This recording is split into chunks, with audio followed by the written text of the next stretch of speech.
Hello, welcome all the aspirants, welcome to the competition guru institute. और जैसे कि आपको पता होगा कि चंडीगढ़ ही नहीं बल्कि पूरे इंडिया में जितने भी टीचिंग एग्ज़ाम्स हैं उसके लिए बेस्ट अगर कोचिंग इंस्टीट्यूट्स अगर आप ढूंढ रहे हो तो वो आप की तलाश जो है वो ख़त्म हो गई है। और कंपटीशन गुरु इंस्टीट्यूट जो है वो हर तरीके के टीचिंग एग्ज़ाम्स के ऊपर स्पेशली फोकस करता है। और जैसे कि आपको पता होगा कि अभी क्योंकि 2024 में इलेक्शंस हैं जनरल, तो उससे पहले जितने भी स्टेट्स के बोर्ड्स हैं और सेंट्रल में भी आपकी बहुत सारी वैकेंसीज टीचिंग की आने वाली हैं। और उसी के रिगार्डिंग मैंने आपके लिए एक इन्फॉर्मेशन देने आया हूं जिसमें आपको पीजीटी की जो वैकेंसीज आई हैं एचपीपीएससी यानी कि Himachal Pradesh public service commission की वैकेंसीज रिलीज़ हो गई हैं। और इसी के रिगार्डिंग मैं आपको एक पर्टिकुलर सब्जेक्ट जो कि है आपका पीजीटी पॉलिटिकल साइंस उसके रिगार्डिंग बताने आया हूं। और एचपीपीएससी जो है Himachal Pradesh public service commission, इसकी नोटिफिकेशन ऑलरेडी आउट हो चुकी है और फॉर्म जो फिल करने की प्रोसेस है वो भी स्टार्ट हो चुका है जो आपका अप्रॉक्स नवंबर तक चलेगा। ठीक है, तो टोटल वैकेंसीज जो हैं आपकी एचपीपीएससी के द्वारा वो 585 है, यानी कि 585 वैकेंसीज हैं डिफरेंट सब्जेक्ट्स में, जिसमें से पॉलिटिकल साइंस जो है इसमें टोटल वैकेंसीज हैं 102 वैकेंसीज हैं पॉलिटिकल साइंस की। इसके अलावा भी आपको अगर किसी और सब्जेक्ट्स के रिगार्डिंग वैकेंसी चेक करनी है तो उसके लिए भी हमारी साइट्स पे आपको वीडियो मिल जाएगी। तो 102 जो पॉलिटिकल साइंस की वैकेंसीज़ हैं, यानी कि ओवरऑल अगर हम बात कर लें कि पीजीटी की जो वैकेंसीज़ हैं वो 585 के करीब है। ठीक है, तो एचपीपीएससी जो है एचपीपीएससी इसमें टोटल 585 वैकेंसीज निकल चुकी हैं। और इसमें से आपको पॉलिटिकल साइंस की जो है पॉलिटिकल साइंस की वो 102 वैकेंसीज हैं टोटल।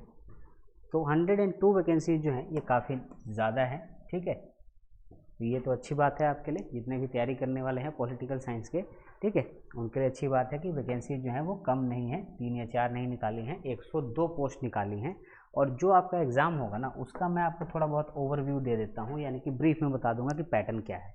एक्चुअली में जो पॉलिटिकल साइंस यानी कि पीजीटी लेवल पे पॉलिटिकल साइंस और इसके अलावा जितने भी सब्जेक्ट्स हैं उसमें कोई भी जो एग्ज़ामिनेशन होगा वो आपका 2 लेवल पे होगा।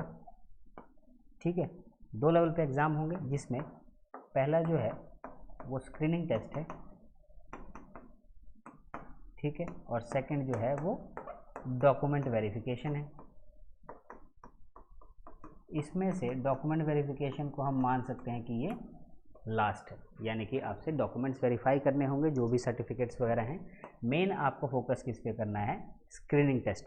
ठीक है, तो जो स्क्रीनिंग टेस्ट है पीजीटी पॉलिटिकल साइंस का या फिर इसके अलावा जो भी सब्जेक्ट्स हैं पीजीटी लेवल पे हिमाचल में, उसमें आपको मेनली स्क्रीनिंग टेस्ट में 2 लेवल को क्रॉस करना पड़ेगा। स्क्रीनिंग टेस्ट जो है इसमें मान लेते हैं सेक्शन 1 एंड सेक्शन 2 है। ठीक है, सेक्शन 1 जो है इसमें 50 क्वेश्चंस हैं 50 क्वेश्चंस हैं। तो पॉलिटिकल साइंस हो गया या फिर इसके अलावा जितने भी सब्जेक्ट्स हैं पीजीटी लेवल पे उसमें सेक्शन 1 जो है ये कॉमन ही रहेगा। तो सेक्शन 2 जो है ये आपका सब्जेक्ट स्पेसिफिक क्वेश्चंस पूछे जाएंगे। ठीक है, यानी कि अगर पॉलिटिकल साइंस की तैयारी कर रहे हो आप तो जो 100 क्वेश्चंस इसमें आएंगे, ठीक है, 100 क्वेश्चन या 100 मार्क्स जो हैं ये आपके सब्जेक्ट्स के रिगार्डिंग ही होंगे। ठीक है, तो यानी कि सेक्शन 1 जो है वो हर सब्जेक्ट में कॉमन ही रहेगा। सब्जेक्ट 2 जो है यानी कि सेक्शन 2 जो है इसमें आपको सिर्फ अपने सब्जेक्ट के ऊपर फोकस करना है, पॉलिटिकल साइंस है, फिजिक्स है, केमिस्ट्री है, जो भी हो आपका। ठीक है, तो सेक्शन 1 जो है जिसमें 50 क्वेश्चन हैं, मार्क्स लेकिन 100 ही होंगे। ठीक है, क्वेश्चन चाहे 50 हो लेकिन मार्क्स जो है वो 100 ही होंगे। और 100 मार्क्स में से आपका 30 मार्क्स का एचपीजी के, 30 मार्क्स का आपका इंडियन जीके, यानी कि इसको लिखा गया है सिलेबस के अकॉर्डिंग इंडियन जनरल अवेयरनेस। तो इसमें हम मान सकते हैं कि जीके ओवरऑल पूरे भारत के हिसाब से, हिस्ट्री, ज्योग्राफी, पॉलिटी वो भी सब पूछेंगे, और करंट अफेयर्स भी पूछ सकते हैं क्योंकि अवेयरनेस लिखी है। इसके अलावा 20 मार्क्स जो है ये आपकी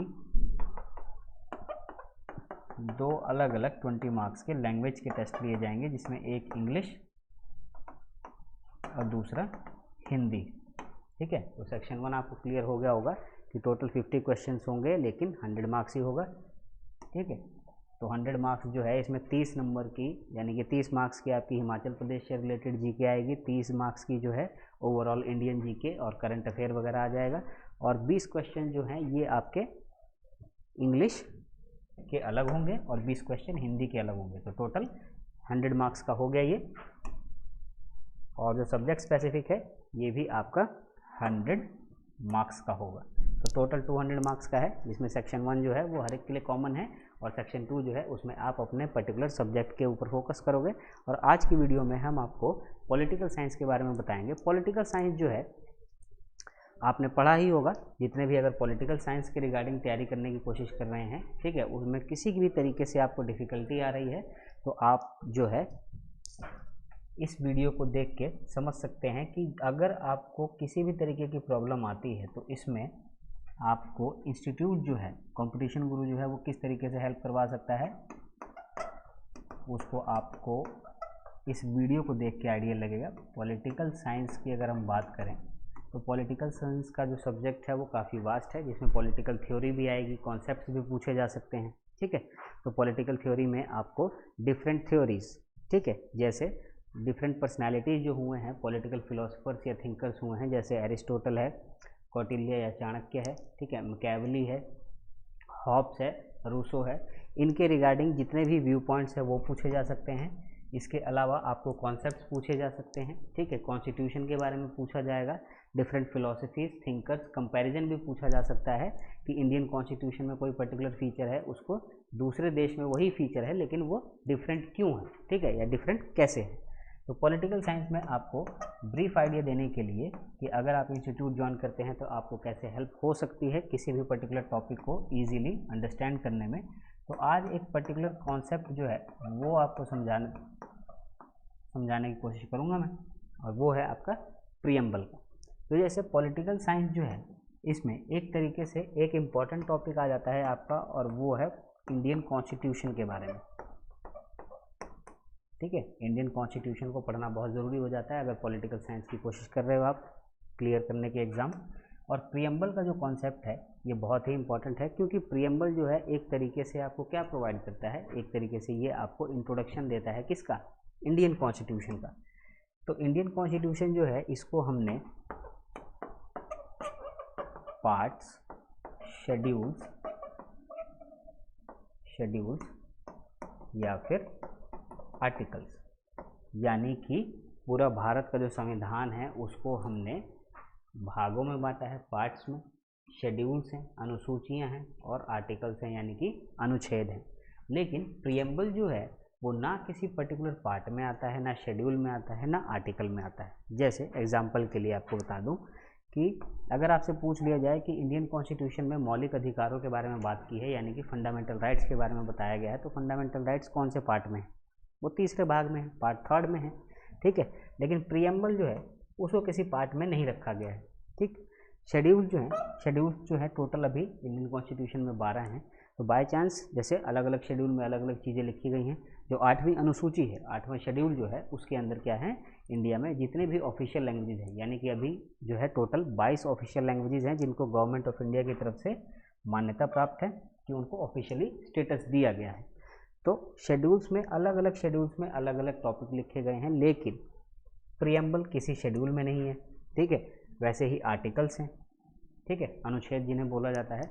तो डिफरेंट आर्टिकल्स में डिफरेंट टॉपिक लिखे गए हैं। जैसे सपोज कर लेते हैं कि जो आपका राइट टू इक्वालिटी है, आर्टिकल 14 है, उसमें लिखा गया है राइट टू एजुकेशन है, शिक्षा का अधिकार आपका मौलिक अधिकार है, फंडामेंटल राइट है, वो आर्टिकल 21A में है।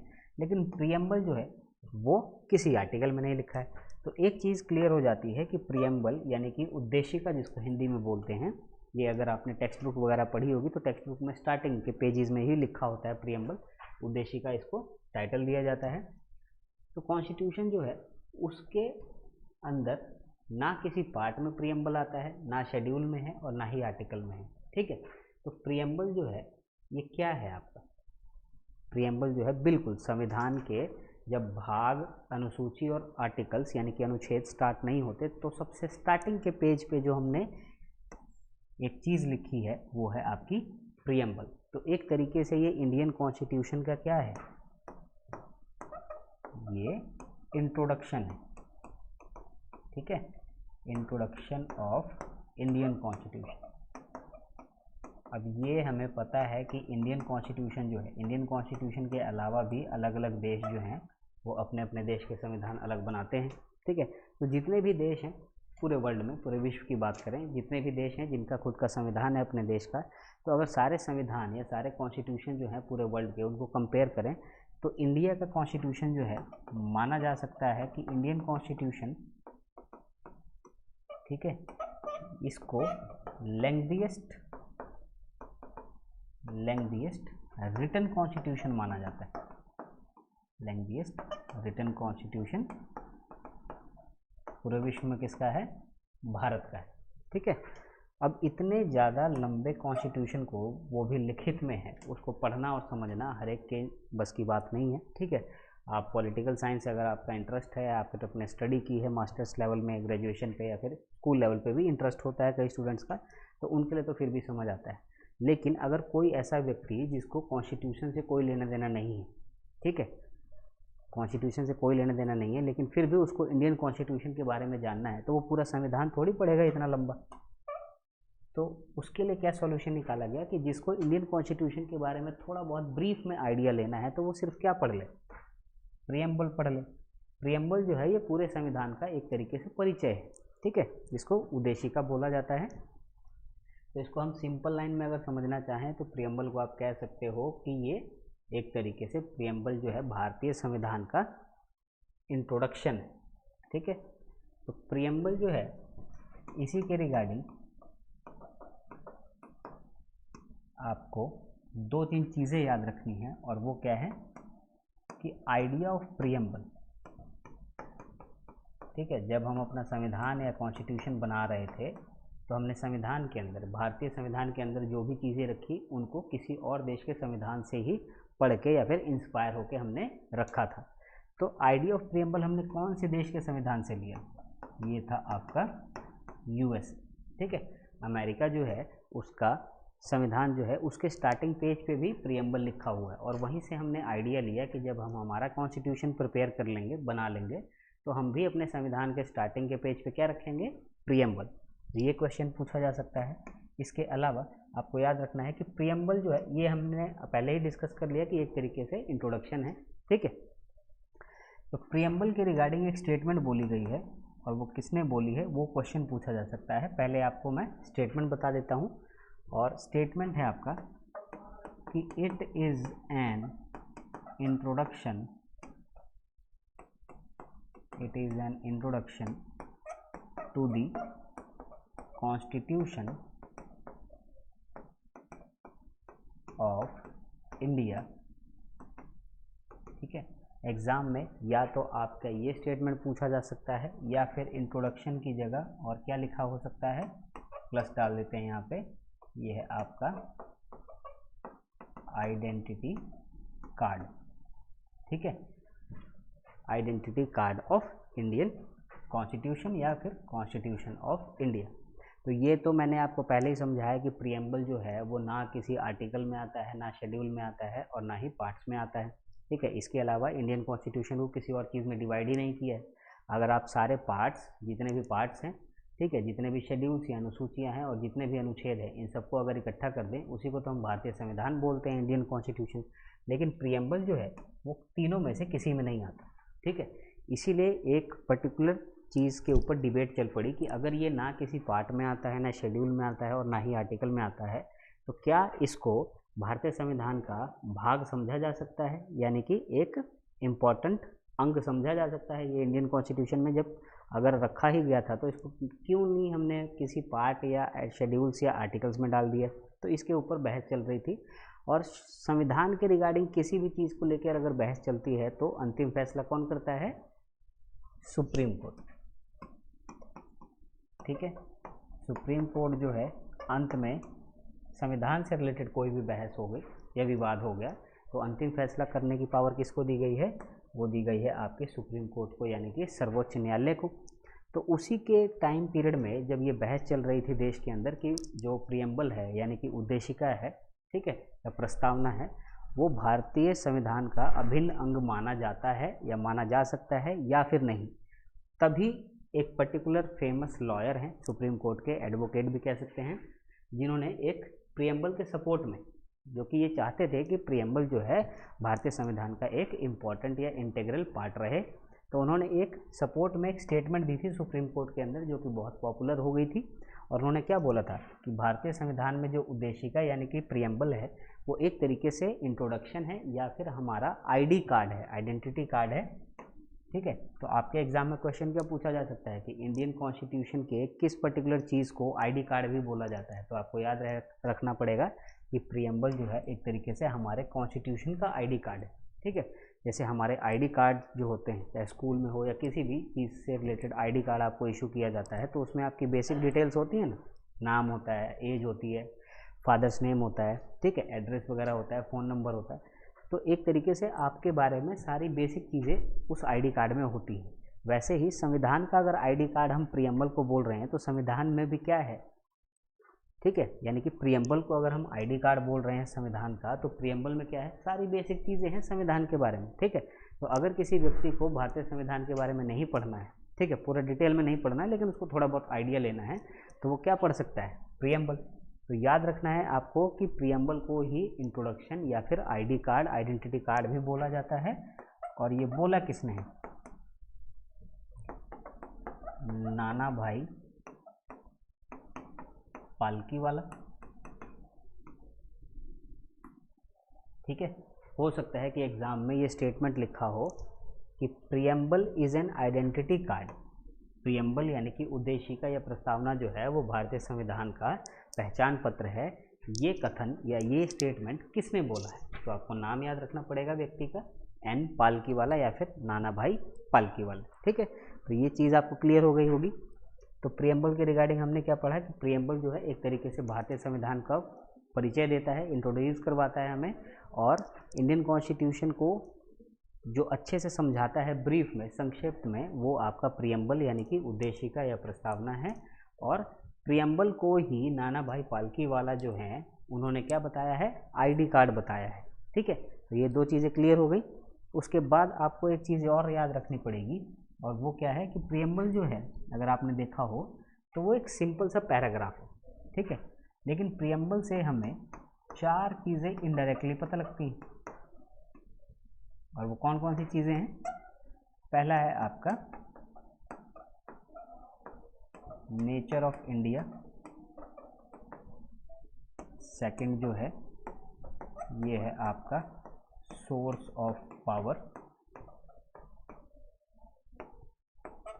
थर्ड जो है ये है आपके ऑब्जेक्टिव्स, और बिल्कुल पैराग्राफ के लास्ट में आपको एक और इन्फॉर्मेशन मिल जाती है और वो क्या है कि डेट ऑफ अडॉप्शन।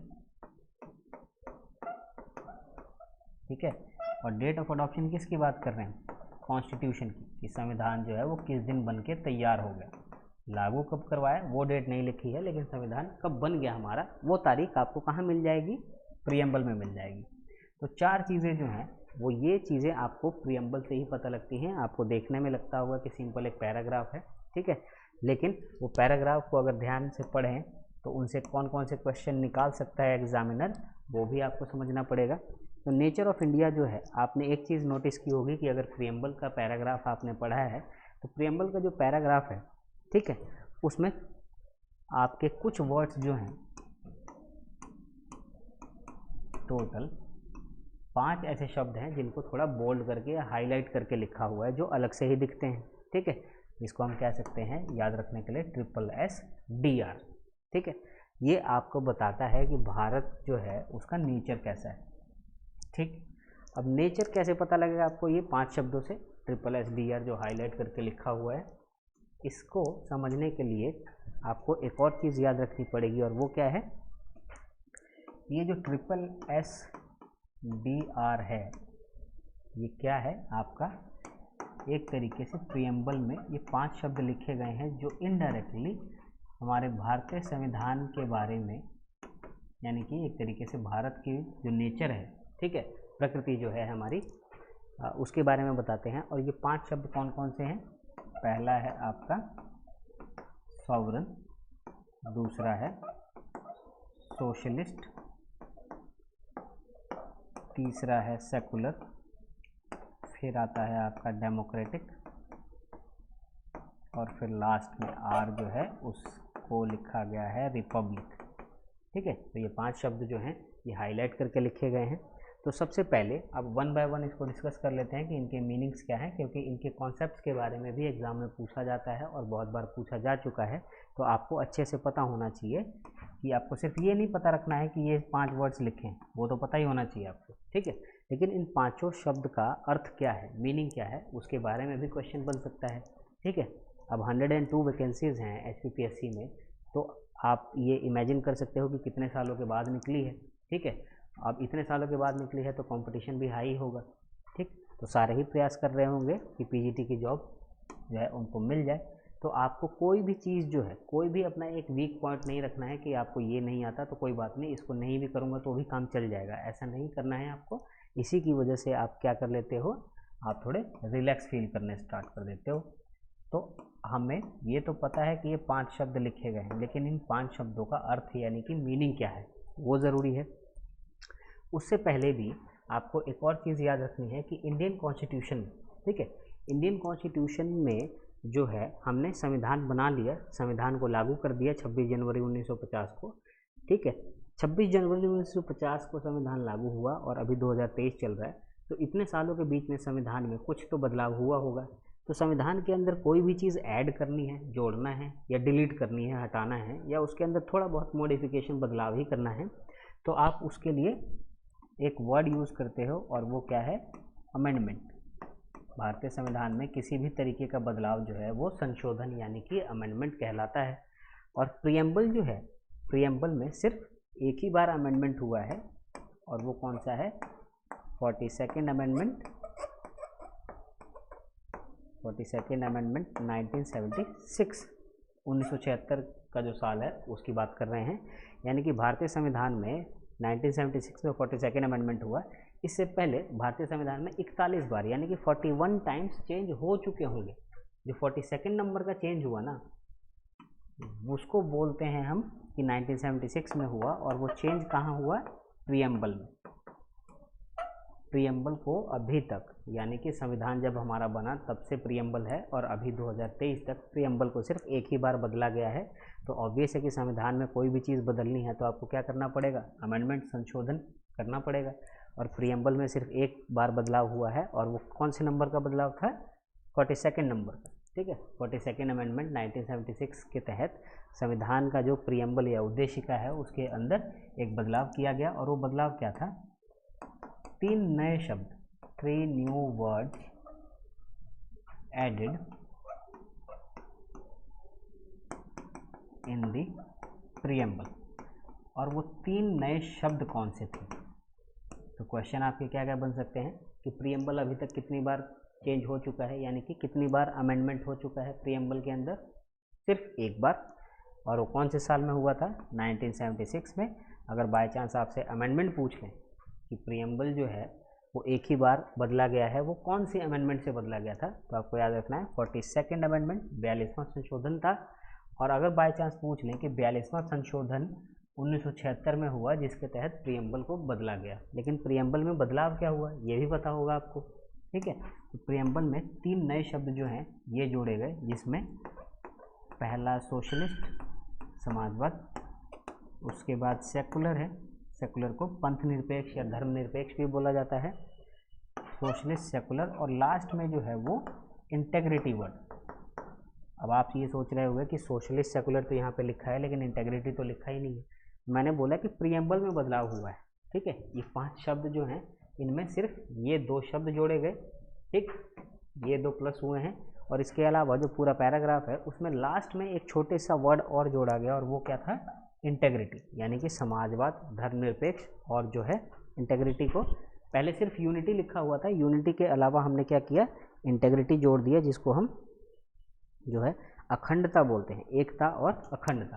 तो पहले जो प्रियम्बल था ना उसमें यूनिटी था, यूनिटी के आगे एक छोटा सा वर्ड जोड़ा गया और वो है इंटेग्रिटी। तो आपको याद रहेगा कि 42nd अमेंडमेंट के तहत ही भारतीय संविधान के स्टार्टिंग के अंदर जो प्रियम्बल है उसमें सिर्फ एक ही बार बदलाव हुआ, वो अमेंडमेंट 42 थी, 1976 ईयर था, ठीक है। और उसके तहत प्रियम्बल में बदलाव के नाम पे क्या किया गया, 3 नए शब्द जोड़ दिए गए, और वो 3 नए शब्द कौन से थे, सोशलिस्ट, सेकुलर एंड इंटेग्रिटी, ठीक है, समाजवाद, धर्मनिरपेक्ष और अखंडता। तो ये याद रहेगा आपको, ये क्वेश्चन क्लियर हो गया। अब उसके बाद जो है ये SSSDR जो है 5 शब्द, इनके मीनिंग देख लेते हैं। पहला है सोशलिस्ट, ठीक है। सोशलिस्ट का मतलब क्या है कि इंडिया में, ये हमें पता है कि पब्लिक सेक्टर, ठीक है, प्लस प्राइवेट सेक्टर दोनों हैं, ठीक है। यानी कि भारत के अंदर सरकारी कंपनियां भी हैं और प्राइवेट कंपनियां भी काम करती हैं, तो एक तरीके से ये मिक्स्ड इकोनॉमी हो गई, ठीक है। लेकिन most of the means of production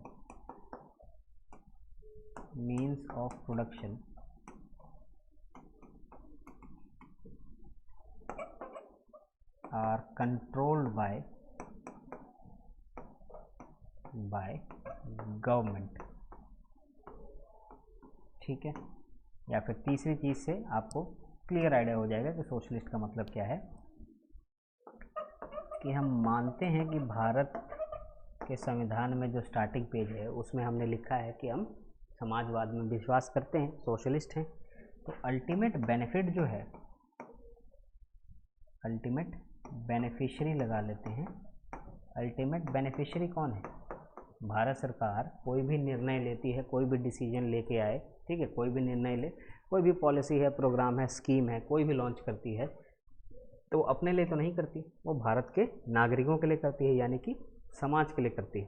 तो अल्टीमेट बेनिफिशियरी कौन हुआ, सोसाइटी, समाज, ठीक है। तो ये जो है 3 चीज़ें इंपॉर्टेंट, ये आपको एक तरीके से समझा देंगे कि सोशलिस्ट शब्द का अर्थ क्या है। यानी कि भारत के अंदर पब्लिक सेक्टर भी है, पब्लिक कंपनीज भी हैं, प्राइवेट कंपनीज भी हैं, ठीक है। लेकिन दूसरे स्टेटमेंट में क्या बताया मैंने कि ज़्यादातर जो इम्पोर्टेंट सोर्स है प्रोडक्शन का वो किसके कंट्रोल में रहता है, भारत सरकार के, यानी कि गवर्नमेंट के। तो वो कोई भी चीज़ जिसके ऊपर भारत में जो देशवासी हैं, भारतीय हैं, वो ज़्यादा ही निर्भर हैं या डिपेंडेंट है, वो कभी भी गवर्नमेंट प्राइवेट सेक्टर को नहीं देती। जैसे सपोज कर लेते हैं कि इंडिया में ज़्यादातर पॉपुलेशन जो है वो रेलवे से काफ़ी ट्रैवल करती है, ठीक है। रेलवे सस्ता पड़ता है एज़ कम्पेयर टू आप फ्लाइट्स लो, एयरक्राफ्ट वगैरह से उड़ के जाओ, ठीक है। तो रेलवेज़ के ऊपर भारत के जो नागरिक हैं वो बहुत ज़्यादा डिपेंडेंट हैं, निर्भर हैं, ठीक है। तो रेलवे जो है कभी भी प्राइवेट सेक्टर या प्राइवेट कंपनीज को नहीं दिया जा सकता। अभी भी इंडियन रेलवे जो है वो किसके कंट्रोल में है, भारत सरकार के, ठीक है। तो जो भी रेलवे से रिलेटेड डिसीजन होते हैं वो कौन करता है, भारत सरकार करती है। और तीसरी चीज़ मैंने बताई है कि अंत में कोई भी चीज़ भारत सरकार निर्णय ले या राज्य सरकार की भी बात कर ले, तो अल्टीमेटली किसका बेनिफिट चाह रहे हैं, वो जो है भला किसका चाह रही है सरकार, वो समाज का ही चाह रही है। जैसे सपोज कर लेते हैं कि भारत सरकार ने कोई स्कीम लॉन्च की, जैसे बेटी बचाओ बेटी पढ़ाओ योजना है, ठीक है। तो बेटी बचाओ बेटी पढ़ाओ योजना भारत सरकार ने लॉन्च की, कौन सी पर्टिकुलर एक कम्युनिटी या कास्ट को टारगेट किया जाए, किसी को नहीं किया। ये देश की जो गर्ल्स हैं, ठीक है, देश में जो बेटियां हैं उनको रक्षा करने की बात कर रहे हैं और उनको एजुकेट यानी कि उनको शिक्षित करने की बात कर रहे हैं। और ये जो है किसी एक पर्टिकुलर स्टेट या फिर कम्युनिटी या फिर कास्ट के ऊपर तो टारगेट नहीं किया गया, ये पूरे देश में फीमेल्स की बात की जा रही है, ठीक है। अब आप ये कहोगे कि बेटी पढ़ाओ बेटी बचाओ आंदोलन जो है ये या फिर योजना भारत सरकार लेके आई है, ठीक है। लेकिन ये किसी एक पर्टिकुलर कास्ट या स्टेट के लिए नहीं है, ये पूरे भारत की बात की जा रही है। तो जो बेटियां हैं जिनको बचाने की और पढ़ाने लिखाने की बात कर रहे हैं वो बेटियां, ठीक है, वो किसकी बात कर रहे हैं? अगर वो चीज़ करते हैं हम तो अंत में फ़ायदा किसका होगा? सोसाइटी यानी कि समाज का ही होगा, ठीक है। स्वच्छ भारत अभियान लॉन्च करती है भारत सरकार। अब स्वच्छ भारत अभियान जो है, ठीक है, वो सबने सुना होगा। तो स्वच्छ भारत अभियान किस पर्टिकुलर एरिया या स्टेट को सफाई करने की बात कर रहे हैं? या फिर केंद्र में जो मंत्री हैं, प्रधानमंत्री हैं, उन्हीं के घर साफ करने की बात की जाती है? स्वच्छ भारत में ऐसा तो नहीं होता। स्वच्छ भारत अभियान का मतलब है कि देश में जो अलग अलग जगह लोग कूड़ा फेंकते हैं या फिर गंदगी रहती है, उससे समाज का ही नुकसान होता है, वहीं पे बीमारियां फैलती हैं, ठीक है। तो स्वच्छ भारत अभियान किसको फ़ायदा पहुंचाता है? अंत में हमें ही पहुंचाएगा, समाज को पहुंचाएगा, इसीलिए तो हम सोशलिस्ट हैं। उसके बाद आपका नेक्स्ट जो है एक वर्ड था सॉवरन। सॉवरन जो है इसका सिंपल मीनिंग हम लगा सकते हैं कि किसी भी पर्टिकुलर देश को सॉवरन हम तभी बोल सकते हैं, इंडिपेंडेंट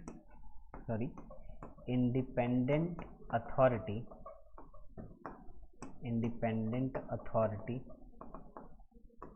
टू टेक डिसीजंस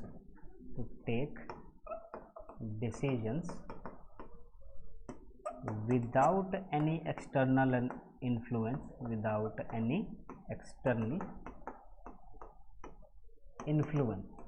यानी कि भारत की इतनी पावर या इतनी शक्ति है कि हम बिना किसी बाहरी दबाव के, एक्सटर्नल इन्फ्लुएंस लिखा है यहाँ पे मैंने, बिना किसी बाहरी दबाव के भारत सरकार जो है पूर्ण स्वतंत्र होकर कोई भी निर्णय ले सकती है, ठीक है। तो इसको बोला जाता है प्रभुत्व संपन्न, यानी कि संपूर्ण प्रभुत्व संपन्न जो है वो हिंदी में बोला जाता है। इसके अलावा इंग्लिश में हम सॉवरन बोल देते हैं। तो संपन्न जो है यानी कि आपका संपूर्ण प्रभुत्व संपन्न देश बोला जाता है हमें, यानी कि भारत सरकार जो है वो कोई भी निर्णय लेने से पहले किसी और देश के दबाव में नहीं आती। हम खुले, यानी कि एक तरीके से अथॉरिटी हमारे पास है, इंडिपेंडेंट है हम, कि हम जो अपने देश के अंदर लागू करना चाहते हैं या कोई भी निर्णय लेना चाहते हैं वो ले सकते हैं, किसी और के ऊपर हम निर्भर नहीं करते। यानी कि भारत सरकार अगर कोई भी कानून लेके आना चाहती है तो वो एक्सटर्नली इन्फ्लुएंस नहीं होगी, यहाँ पे वर्ड लिखा है एक्सटर्नल, ठीक है, इंटरनली हो सकता है। अब भारत सरकार जो है, भारत सरकार कोई स्कीम लेके आती है, कोई योजना बनाती है, ठीक है, तो वो योजना बनाते वक्त भारत सरकार किसका ध्यान रखती है? भारतवासियों का, यानी कि इंडियन सिटीजन्स का। वो ये नहीं देखते कि हम अगर ये स्कीम लेके आएंगे तो अमेरिका नाराज़ हो जाएगा या रशिया नाराज़ हो जाएगा या फिर पाकिस्तान बुरा मान जाएगा, उससे हमें कोई फ़र्क पड़ता ही नहीं, ठीक है। क्यों? क्योंकि हम बाहरी दबाव में आ ही नहीं सकते। किसी भी देश को कुछ भी बुरा लगे अच्छा लगे कोई फ़र्क नहीं पड़ता, हमें किसका भला देखना है? इंटरनल, आंतरिक दबाव हो सकता है कि अगर कोई स्कीम गवर्नमेंट लेके आई और वो इंडियन सिटीजन्स को, भारतीय नागरिक जो हैं उनको पसंद नहीं आई, तो भारत सरकार उस स्कीम को, उस योजना को वापस ख़त्म कर सकती है, ठीक है। लेकिन अगर कोई स्कीम लॉन्च किया है भारत सरकार ने और वो किसी और देश को दिक्कत दे रहा है, या कोई और देश बोलती है कि भारत सरकार की जो योजना है ये गलत है, इसके हम विरोध में हैं, तो उससे भारत सरकार को कोई फ़र्क नहीं पड़ेगा, ठीक है। इसीलिए हम अपने आप को क्या बोलते हैं? हम सॉवरन हैं। हम किसी बाहरी ताकत या बाहरी दबाव में आके निर्णय या फिर काम नहीं करते, ठीक है। हम इंडिपेंडेंट अथॉरिटी है, हम कुछ भी निर्णय ले सकते हैं, ठीक है। तो ये शो करता है कि हम सॉवरन हैं। सॉवरन हो गया आपका, सोशलिस्ट हो गया। उसके बाद सेकुलर है, ठीक है। सेकुलर को बोला जाता है धर्मनिरपेक्ष या फिर पंथ निरपेक्ष, यानी कि इसका सिंपल मतलब है कि जो स्टेट है, और स्टेट की यहाँ पे बात जो है वो पंजाब, हरियाणा, हिमाचल, ठीक है, जम्मू कश्मीर, चलो जम्मू कश्मीर तो अभी यूटी है, पंजाब, हरियाणा, हिमाचल, वैसे वाले स्टेट्स की बात नहीं कर रहे। यहाँ पे स्टेट का मतलब जो है वो क्या है? नेशन और कंट्री, देश की बात कर रहे हैं। पॉलिटिकल साइंस में स्टेट का मतलब नेशन और कंट्री भी होता है, ठीक है। इसके अलावा एक ही वर्ड के बहुत सारे अलग अलग मीनिंग हो सकते हैं। जैसे स्टेट जो है यहाँ पे इंडिया में यूनिट्स भी हैं, पॉलिटिकल यूनिट्स भी हैं, जैसे पंजाब अलग स्टेट है, हरियाणा अलग स्टेट है, हिमाचल अलग स्टेट है। वैसे ही स्टेट पॉलिटिकल साइंस में एक मतलब देश भी हो सकता है, और तीसरा मीनिंग क्या हो सकता है, स्टेट का मतलब कंडीशन। ठीक है, जब हम बोलते हैं ना कि स्टेट ऑफ द इकोनॉमी, यानी कि अर्थव्यवस्था की हालत या स्थिति। ठीक है, तो यहाँ पे सेकुलर में आप सिंपल लिख सकते हो कि state has no official language, no official language. Bharat सरकार जो है, यानी कि देश जो है, भारत नेशन की बात कर रहे हैं यहाँ पे, स्टेट से भारत जो है, भारत की कोई ऑफिशियल लैंग्वेज तो नहीं है। ठीक है, यानी कि सॉरी, यहाँ पे लैंग्वेज लिखा है ऑफिशियल, रिलीजन नहीं, हम किसी एक धर्म को प्रमोट नहीं करते। हमारे लिए क्या है, संविधान में अगर हमने लिख दिया है प्रियम्बल में कि हम सेकुलर हैं, यानी कि हमारा देश है वो किसी भी एक धर्म को प्रमोट नहीं करेगा। हमारी नज़रों में सारे धर्म जो है वो एक समान है, इक्वल हैं, और धर्म के आधार पर किसी के रिलीजन को देख के हम भेदभाव नहीं करते। तो सेकुलर पे आप सिंपल ये बना सकते हो कि जो देश है वो किसी भी एक पर्टिकुलर धर्म या रिलीजन को रिकग्नाइज या मान्यता प्राप्त नहीं देता, या फिर किसी एक को ज़्यादा बढ़ावा नहीं देता है। ठीक है, हमारे नज़र में जितने भी धर्म हैं भारत के अंदर अलग अलग, चाहे वो हिंदू हो, ठीक है, तो हिंदू हैं, मुस्लिम हैं, सिख हैं, क्रिश्चियंस हैं, बुद्धिस्ट हैं, जैन हैं, हमारे लिए जितने भी रिलीजन्स हैं वो सारे क्या हैं, इक्वल। तो इनको इक्वालिटी, समानता का अधिकार है, इसीलिए हम अपने आप को, यानी कि अपने देश को क्या बोलते हैं, हम सेकुलर। ठीक है, तो सॉवरन हो गया, सोशलिस्ट हो गया, सेकुलर हो गया। उसके बाद आ जाता है आपका democratic.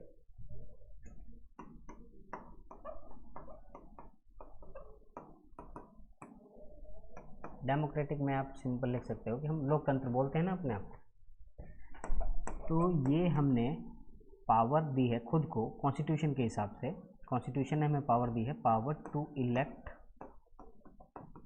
Our own representative,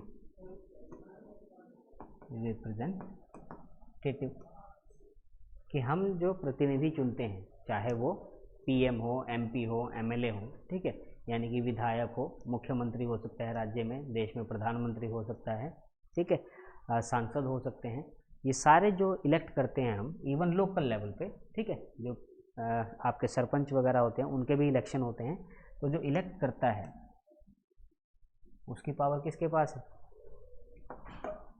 citizens के पास, हमारे पास ही है, लोगों के पास।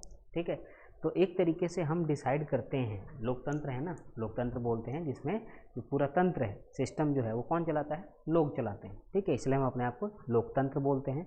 तो हम हमारे ऊपर, जैसे हम बोल देते हैं कि मुख्यमंत्री या प्रधानमंत्री जो हैं या राष्ट्रपति और ये जो हैं ये देश को चलाते हैं, तो हमें कौन चलाएगा, हमारे देश को कौन चलाएगा, ये भी कौन डिसाइड करेगा, भारतीय नागरिक ही डिसाइड करते हैं। और डिसाइड कैसे करते हैं, इलेक्शन में वोट देके। तो हम पे रूल कौन करेगा, ये भी कौन डिसाइड करेगा, ये हम करते हैं। इसीलिए देश में जो भी चीज़ चल रही है उसको लोग ही चला रहे हैं, इसलिए हम अपने आप को डेमोक्रेटिक बोलते हैं, क्योंकि हम यहाँ पे जो नेता हैं, कि कौन नेता जो है हमारा नेतृत्व करेगा या हमें लीड करेगा, हमारे देश को चलाएगा, ये भी हम खुद ही स्वयं भी डिसाइड कर लेते हैं। उसके बाद रिपब्लिक है। ठीक है, रिपब्लिक जो है ये लास्ट वर्ड है, जिसमें आप सिंपली याद रख लेना कि स्टेट या फिर head of state is elected.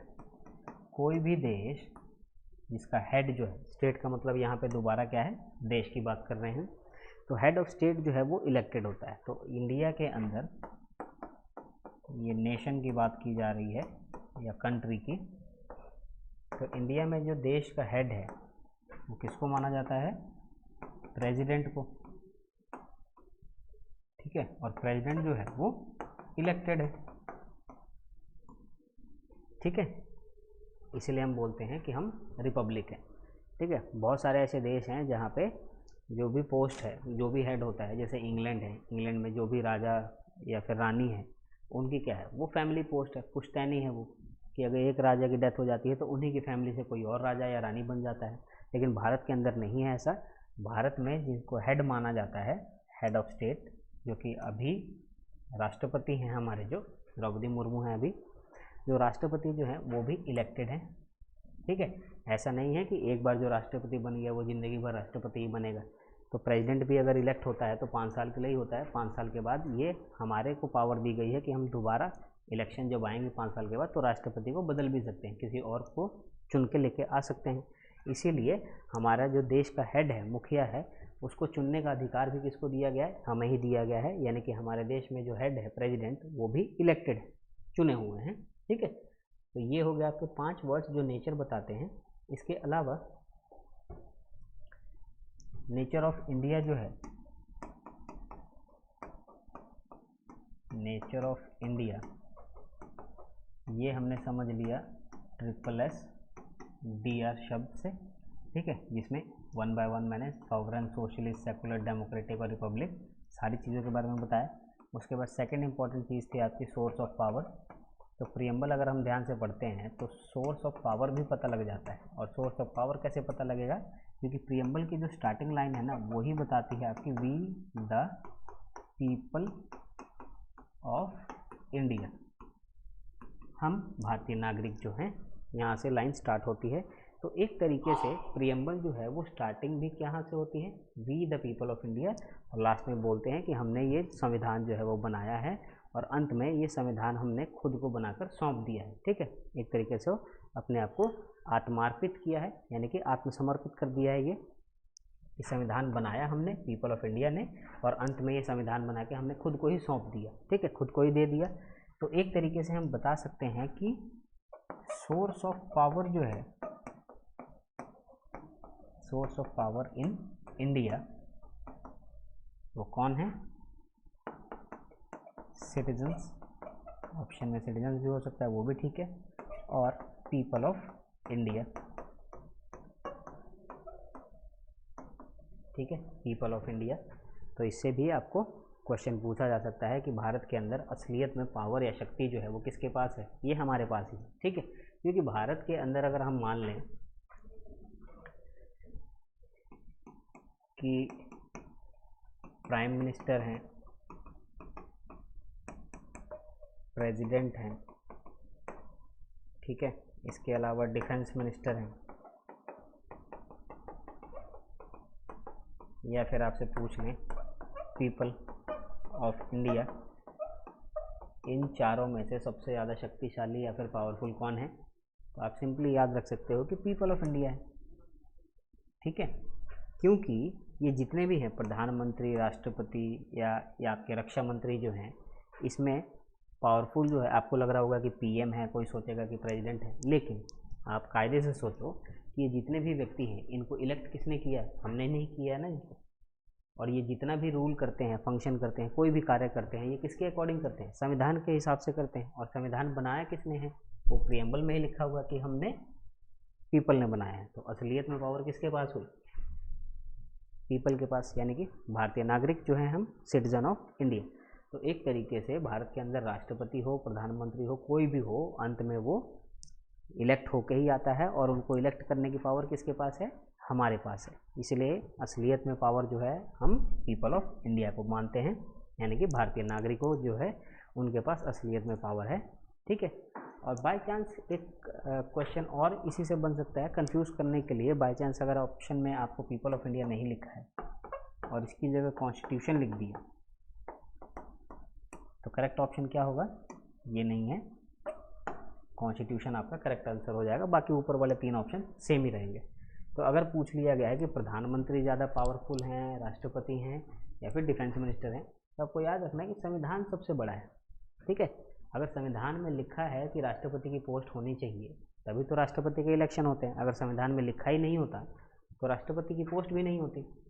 प्रधानमंत्री जो हैं, ये कोई भी कार्य करते हैं, ये किसके अकॉर्डिंग करते हैं? संविधान में जो लिखा है उसी के अकॉर्डिंग तो ये कार्य करेंगे। ठीक है, और प्रधानमंत्री ऐसा तो नहीं है कि कोई एक बार प्रधानमंत्री बन गया तो ज़िंदगी भर ही रहेगा।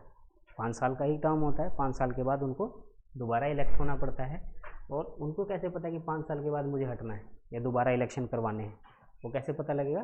क्योंकि संविधान में लिखा गया है। ठीक है, तो आपको कंफ्यूज करने के लिए मेन जो है सोर्स ऑफ पावर में अगर ऑप्शन लिखा है सिटीजन या पीपल ऑफ इंडिया तो वो होगा, और उसकी जगह अगर सिटीजन या पीपल नहीं लिखा है तो आपको कंफ्यूज करने के लिए संविधान भी लिखा हो सकता है। ठीक है, ये संविधान जो है सबसे ज़्यादा पावरफुल है। तो मैक्सिमम ये दो ही तरीके से कंफ्यूज करके आपको क्वेश्चन बना के पूछ सकते हैं ये। तो नेचर ऑफ इंडिया हो गया, सोर्स ऑफ पावर जो है वो डिस्कस कर लिया हमने। तीसरा जो है वो ऑब्जेक्टिव्स हैं, कि हमने इतनी सारी चीज़ें लिख दी कि हम भारतीय जो हैं प्रियम्बल बना रहे हैं, उद्देशिका जिसको बोल रहे हैं हम, ठीक है, उसमें हम अपने आप को sovereign, socialist, secular, democratic, Republic है, ठीक है। सोर्स ऑफ पावर बता दी हमने कि असलियत में पावर जो है वो सिटीजन्स के पास ही होती है, क्योंकि हम ही इलेक्ट करते हैं हमारे लीडर्स को। तो तीसरी चीज़ जो है हमें प्रियम्बल क्या बता देती है, तीसरी चीज़, और वो है ऑब्जेक्टिव्स, कि हमने अपने देश को सॉवरन बनाया है, ठीक है, सोशलिस्ट बनाया है, सेकुलर बनाया है, लेकिन कुछ तो चीज़ होगी जो हम अचीव करना चाहते हैं, कुछ तो हम करना चाहते होंगे, तो वो बोला जाता है आपके ऑब्जेक्टिव्स। ठीक है, ऑब्जेक्टिव जो हैं हमारे, याद रखना है कि ऑब्जेक्टिव्स में कौन कौन से वर्ड हैं। एक है आपका जस्टिस, ठीक है, सेकंड है लिबर्टी, इक्वालिटी, और तीसरा यानी कि चौथा कह सकते हैं फ्रेटर्निटी। ठीक है, ठीक है, ये हो गए। अब इसमें से सबसे पहले क्वेश्चन आपको याद रखना है कि जस्टिस जो है, ये शब्द जो हमने लिखा है प्रियम्बल के अंदर, ये हमारा उद्देश्य है कि हम ये अचीव करना चाहते हैं कि भारत के अंदर न्याय व्यवस्था रहे, यानी कि हर व्यक्ति को जस्टिस यानी कि न्याय मिले, ये हमारा उद्देश्य है। ठीक है, इसलिए तो प्रियम्बल की हेडिंग दी गई है उद्देश्य का, कि हमने अपने देश को सब कुछ बनाया है, sovereign, socialist, secular, democratic, Republic, लेकिन कुछ तो हम अचीव करना चाहते हैं भारत के नागरिकों के लिए। तो हम सबसे पहले क्या अचीव करना चाहते हैं, जस्टिस। और जस्टिस लिखने का आइडिया जो है हमने कहाँ से लिया, प्रियम्बल जब हम लिख रहे थे तो जैसे हमने पूरे प्रियम्बल हमें चाहिए, उसका आइडिया हमने अमेरिका के संविधान से लिया था, लेकिन प्रियम्बल में जो जो चीज़ें लिखनी है वो लिखने से पहले भी हमने बाकी देशों के संविधान को पढ़ा, ठीक है, या फिर बाकी देशों में जो भी चीज़ें हो रही थी उनसे इंस्पायर होकर हमने चीज़ें लिखी हैं। तो जस्टिस जो है ये याद रखना है, ये हमने रशियन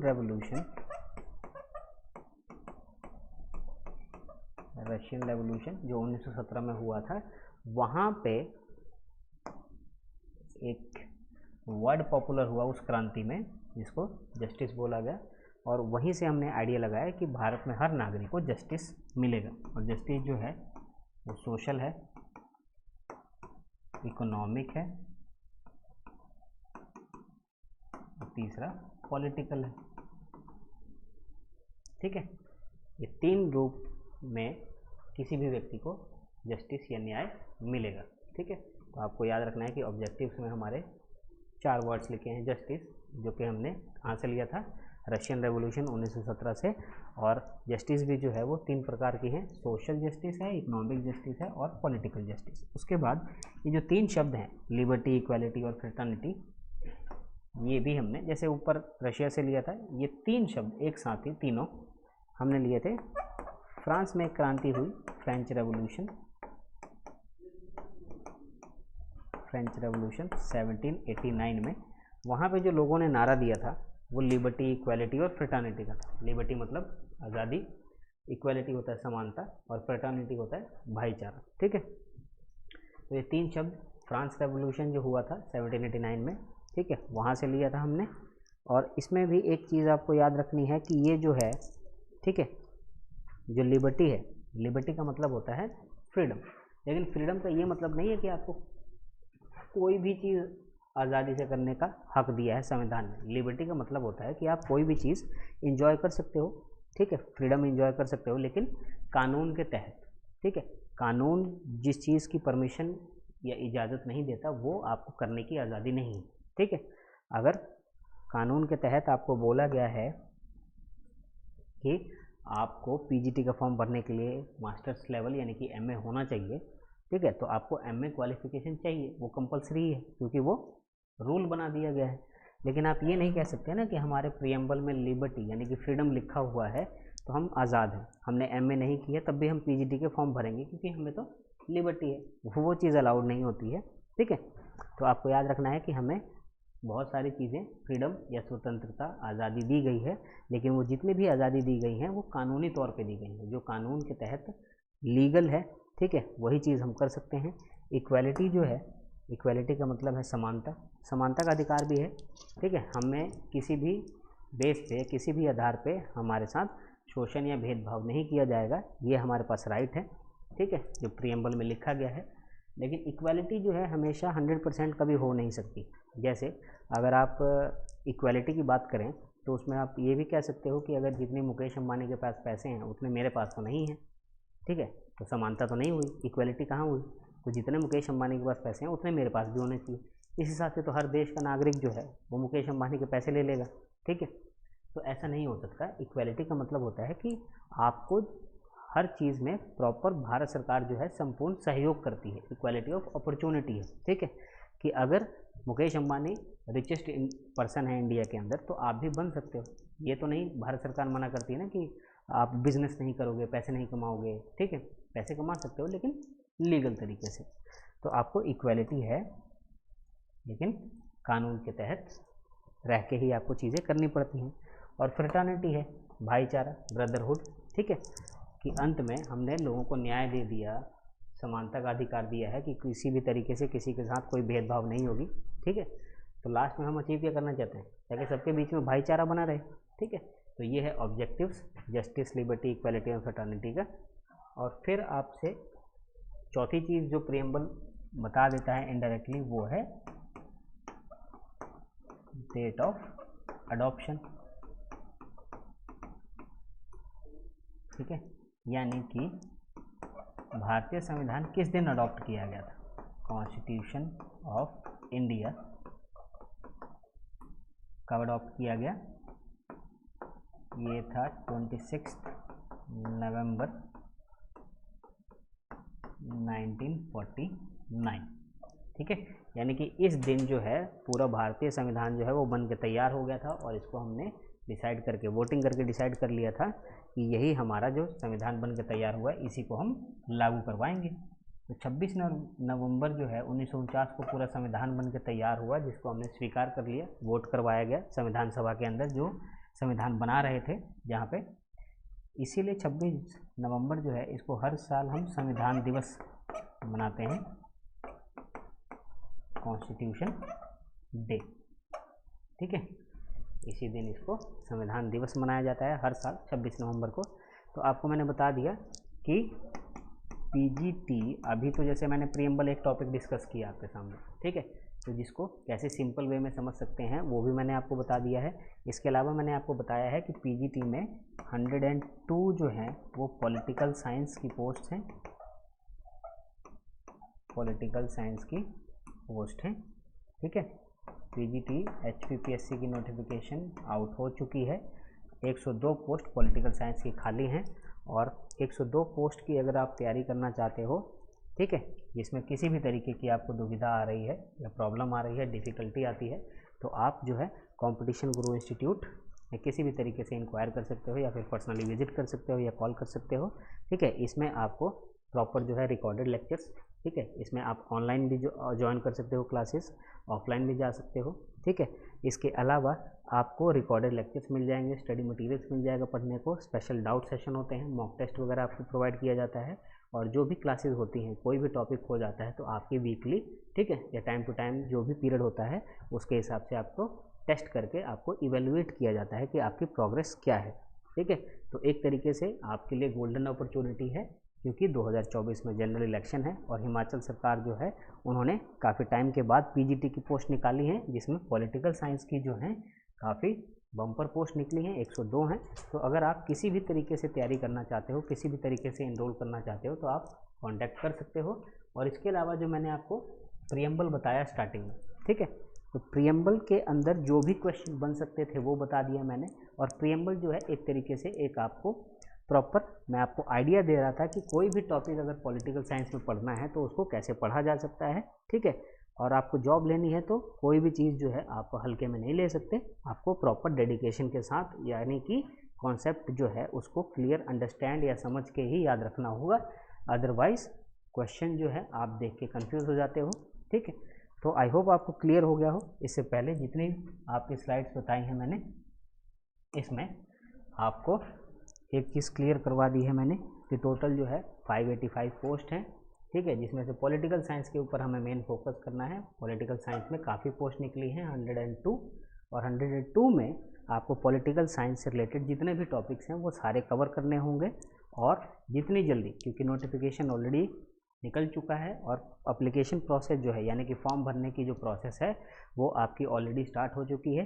तो अगर आप किसी भी तरीके से पॉलिटिकल साइंस में पीजीटी में सिलेक्शन चाहते हैं तो आप पॉलिटिकल साइंस की तैयारी के लिए कंपटीशन गुरु इंस्टीट्यूट को किसी भी तरीके से कांटेक्ट कर सकते हैं या फिर ऑफिशियली आप विजिट कर सकते हैं ऑफलाइन मोड पे, ठीक है। तो आई होप आपको जो मैंने टॉपिक समझाया है प्रीएम्बल का वो आपको क्लियर हो गया हो, उसमें कोई डाउट नहीं हो।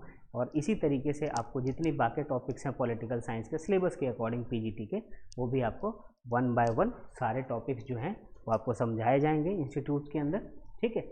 आपको किसी भी टॉपिक में कोई भी दिक्कत नहीं होगी, ठीक है, तभी जाके आपकी पीजीटी की पॉलिटिकल साइंस में सिलेक्शन होगी। तो आई होप आपको इतना सारा क्लियर हो गया हो। चलिए ठीक है, थैंक यू।